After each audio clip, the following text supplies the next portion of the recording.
के ऊपर ब्लेम लगा रहे हैं, तो सांसद पे क्यों ब्लेम लगा रहे हैं कि सांसद ने ऐसा क्यों कह दिया? सांसद ने सही बात कही। हिंदू राष्ट्र कब्बो न दे पई है का जहाँ कहो तहाँ लिख के दे दे, और यह हिंदू राष्ट्र करे में ई खाली राज करी हैं, कौनो विकास न करी हैं। हिंदू मुसलमान फैलई हैं, यहो न फैले तो मियाँ बीबी के झगड़ा फैलई हैं, परिवार तक फूटन करई हैं। नमस्कार, आप देख रहे हैं भारत दैनिक दर्शन। दोस्तों, लगातार देश में आप देख रहे हैं कि किस तरह का माहौल बन रहा है और किस तरह का माहौल, वो कौन लोग हैं जो लोग इस तरह का माहौल बनाने का प्रयास कर रहे हैं। आप लोग देख रहे हैं कि कभी औरंगजेब की कब्र खुदवाई जा रही है। अभी हाल ही में एक मामला जो है आया है राणा सांगा का। राणा सांगा को लेकर देश में तमाम हाहाकार मची हुई है, जबकि लोग चाहें तो इस विवाद को ख़त्म भी किया जा सकता है। इतना बड़ा विवाद नहीं है, लेकिन विवाद जब सोशल मीडिया और स्ट्रीम मीडिया हमारे देश की जब विवाद बनाती है तो बड़े बड़े विवाद आते हैं। हमारे साथ देखिए जनता पब्लिक के कुछ लोग हैं। मैं सुकुल बाजार अमेठी में हूँ। अमेठी में मेरे साथ मौर्य जी हैं। मौर्य जी से बात करते हैं। मौर्य जी, इस समय लगातार हम देख रहे हैं कि औरंगजेब की कहीं कब्र खुदवाई जा रही है। औरंगजेब के कुछ नए नए चीज़ें और नए नए उनके पहलू उजागर किए जाते हैं। आप क्या मानते हैं, इसको क्यों औरंगजेब को बार बार बीच में लाया जा रहा है? औरंगजेब को ये लोग गलत कर रहे हैं बार बार लाते हुए, क्योंकि 350 साल पुराना मामला है। जब कोई पैदा नहीं हुआ, लोगों को कपड़ा पहनने की तमीज़ नहीं थी, खाने की तमीज़ नहीं थी, लोगों को चलने की तमीज़ नहीं थी।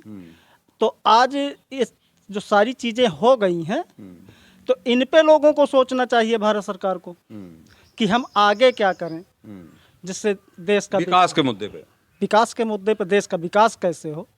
अब बताइए, हमारी सुनीता जी जो हैं वो मंगल ग्रह पे चली गई। जब वो वहाँ से लौट आई तो इन्होंने औरंगजेब की कब्र खुदवाना शुरू कर दी। वो ऊपर चलते हैं और ये नीचे चलते हैं। मतलब विकास के मुद्दों को छिपाने के लिए औरंगजेब को बीच में लाया गया। बाकी और कोई मुद्दा नहीं। और कोई मुद्दा नहीं है। अच्छा, कब्र खोदने से मिलेगा क्या, ये बताओ? वही तो मैं आपसे पूछ रहा हूँ कि आपकी राय क्या है? कब्र खोदने से कुछ नहीं मिलेगा और हमारे दादा बाबा क्या किए हैं, इससे कुछ नहीं मिलेगा। अच्छा। मिलेगा कि हमारे बच्चे क्या करेंगे, मिलेगा तो इससे रोजी रोटी तो अपने आने वाले लोगों से होती है। ये नहीं कि हम क्या कर रहे हैं, हम इतना अच्छा करें कि हमारे बच्चे सही से परवरिश हो जाएं। देश की सरकार को सोचना चाहिए कि हमारे देश के नवयुवक बर्बाद हो रहे हैं। अगर ये 10 साल में जितने बर्बाद हुए हैं, 10 साल की पीढ़ियाँ, यहाँ एक बार लड़का परीक्षा नहीं देता है तो उसका भविष्य बर्बाद हो जाता है। और 10 साल 12 साल से लगातार बच्चे उसी को खोद रहे हैं कि औरंगजेब की कब्र खोदो, मंदिर का ताला तोड़ो। अभी राणा सांगा बीच में आए हैं। राणा सांगा अपने जमाने के थे, वो हार रहे थे, लड़ाई हो रही थी, उन्होंने सहयोग के लिए बाबर को बुला लिया। बाबर को बुलाया था? और क्या। अच्छा। दोनों मिलके लड़े और दोनों मिलके लड़े तो बाबर उनसे ज्यादा शक्तिशाली था, वहीं रुक गया। राणा सांगा को भी हराया होगा और सब कुछ किया होगा, अपना कब्जा कर लिया। ये लोग ताड़ी पीटते रह गए। तो ये सरकार तो ताड़ी पिटवाने का काम करती है। सांसद के ऊपर ब्लेम लगा रहे हैं, तो सांसद पे क्यों ब्लेम लगा रहे हैं कि सांसद ने ऐसा क्यों कह दिया? सांसद ने सही बात कही। सच्चाई हजम नहीं होती। हाँ, सच्चाई हजम नहीं होती। गर्मी बहुत पड़ रही है, मुझे लग रहा है आज आप डर रहे हैं, या तो डिहाइड्रेशन का शिकार हैं आप। नहीं ना, हम डर रहे हैं ना हो रहे हैं। सरकार की रवैया एकदम खराब है, बहुत खराब है। अरे अब आप तो स्मृति ईरानी को कह रहे थे यहाँ से भगा देंगे, उनको तो भगा ही दिए हैं। उनको भी भगा दिए। अगर अगला चुनाव आया तो ये सरकार को भी भगाया जाएगा। कैसे भगा देंगे? क्या बात करते हैं आप, सरकार को भगा देंगे? कैसे भगा देंगे? जब हार जाते हैं आप लोग तो ईवीएम चिल्लाने लगते हो, और जब चुनाव आने वाला होता है तो सरकार को भगा देंगे, बता रहे हैं। ऐसा है, लालच में कहीं हुआ बड़ा के गोला गिरा, वही का दौड़त ही लोग गए।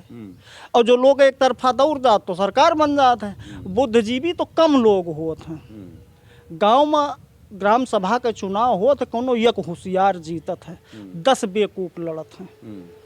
है बात नहीं, वो गलत करता है, सही करता है। 27 की आप बात कैसे कर रहे हैं? अब आप गांव पे आ गए, 27 में कैसे चुनाव जीत लेंगे? 27 में हम लोग अपनी बात कहेंगे। हारना जीतना जनता का काम है। मोदी जी हिंदू राष्ट्र देने जा रहे हैं, और ये सुन लीजिए, मोदी जी हिंदू राष्ट्र कब्बो न दे पई है का जहाँ कहो तहाँ लिख के दे दे। और यह हिंदू राष्ट्र करे में ई खाली राज करी हैं, कौनो विकास न करी हैं। हिंदू मुसलमान फैलई हैं, यहो न फैले तो मियाँ बीबी के झगड़ा फैलई हैं, परिवार तक फूटन करई हैं, ये और कुछ कह न पई हैं। इनका खाली अंग्रेजन वाली नीति है, घर को फोड़ो तो राज करो, समाज को तोड़ो तो राज करो, बाकी ये विकास उकास तो कुछ जानते नहीं। विकास के नाम पे मूर्ख है, मूर्ख। हाँ, मूर्ख है। मूर्ख हैं। अच्छा, एक चीज़ और बताइए, अभी तो मान लीजिए मोदी जी की बात हुई, अभी योगी जी की एक चर्चा सुन रहे हैं कि योगी जी को हटा के केशव प्रसाद मौर्य को मुख्यमंत्री बनाने जा रहे हैं। हिमा ही चाहे जही का बना हुआ, सब अंगूठा टेके हैं। हाँ, अरे आपकी बिरादरी का मामला है इसलिए पूछ रहा हूँ मैं आपसे। का कहूँ बिरादरी के हमार मामला है तो हम प्रधानमंत्री बन गए।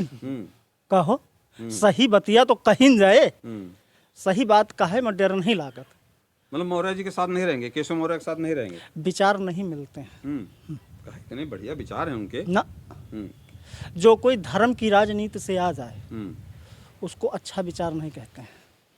दिन भर पूजा करी हो, दिन भर पाठ करी हो, अगरबत्ती का पैसा कहाँ से आए, इसका कमाए का पड़े। योगी जी ने इतना बढ़िया काम किया है, देखिए गली गली गौशाला खुलवा दी। इनका जल नल योजना फ्लॉप, जल योजना फ्लॉप हो गई, फ्लॉप। टंकियां बन इनका रही। लैट्रिन फ्लॉप, जो लैट्रिन योजना थी फ्लॉप। सारे लोग तोड़ तोड़ के सब इधर उधर कर रहे हैं। अच्छा। इनकी कोई भी योजना नहीं है जो बहुत दिन तक चलने वाली हो। केवल एक कांग्रेस की एक योजना जो खाद्य विभाग की योजना है, जिससे अनाज लोगों को मिल जाता है, ये उसी पे अपना तबला सेंकते रहें। इनके पास कोई और नीति नहीं है। अच्छा, गौशाला जो बता रहे हैं, गौशाला बड़ी अच्छी अच्छी गौशाला है, उस पर कुछ नहीं कह रहे क्या? गौशाला में जितना पैसा आता है ये अपने कर्मचारियों में बांटते हैं, बंटवाते हैं। कर्मचारियों द्वारा ये सरकार खुद कमीशन लेती है। अच्छा, मतलब नीचे गौशाला गौओं को कोई सेवा नहीं होती? आप कभी जाके गौशाला पे देखिएगा, गौशालाओं में क्या स्थितियाँ है। ठीक, गायें इधर उधर पड़ी रहती हैं। राशन देने वाला जो उसकी मजदूरी है 200 रुपये से कम आती है। एक जब गौशाला में काम करने वाला आदमी 200 रुपये से कम पाता है, और लेबर जब बाहर मजदूरी करने जाता है तो 300, 350, 400 पाता है। तो सरकार नहीं जानती है मैं क्या कर रहा हूँ। फिलहाल आप खुश नहीं हैं? सरकार से हम खुश नहीं। सरकार से खुश नहीं ना। हिंदू राष्ट्र देने जा रही है, औरंगजेब के कब्र खुदवा रही है, और देखिए राणा सांगा को ऐसा है। ये सबसे पहले अपने अम्मा पप्पा कब्र खुदवाऊँ। जितने जने सरकार में है, ये अपने अम्मा पप्पा कब्र खुदवाएं और अपन डीएनए चेक कराएं कि हम सही है कि ना है। दोस्तों, फिलहाल जो भी है जनता की राय मैं आपके बीच में रख रहा हूँ। ये अमेठी के मैं आज अमेठी मौजूद हूँ, और अमेठी में आप लोगों को क्या कहना है आप लोग देख ही रहे हैं। लगातार लोगों के बीच में जो चर्चा का विषय है, मैं देख रहा हूँ कि लोग एक चीज़ तो जान चुके हैं कि सरकार के पास मुद्दे नहीं बचे हैं। बेरोजगारी, भ्रष्टाचार और लगातार देश में जो बलात्कार हो रहे हैं। पहले एक बलात्कार होता था, यही स्ट्रीम मीडिया उसको बहुत उछालती थी, और आज सैकड़ों बलात्कारों के एक लिस्ट फेरिस्त, कोई जिला ऐसा नहीं होगा, हर जिले में बलात्कार हो रहे हैं। ये पब्लिक का कहना है, मैं नहीं कह रहा हूँ। सरकार संभाल नहीं रहा है, तो अपने कुकर्मों को छुपाने के लिए कहीं ना कहीं राणा सांगा को बीच में लाया जा रहा है, औरंगजेब को लाया जा रहा है, बाबर को बीच में लाया जा रहा है। आप लोगों का क्या कहना है कमेंट के रूप में जरूर बताइएगा। आप देख रहे हैं भारत दैनिक दर्शन, मैं विक्रम सिंह, नमस्कार।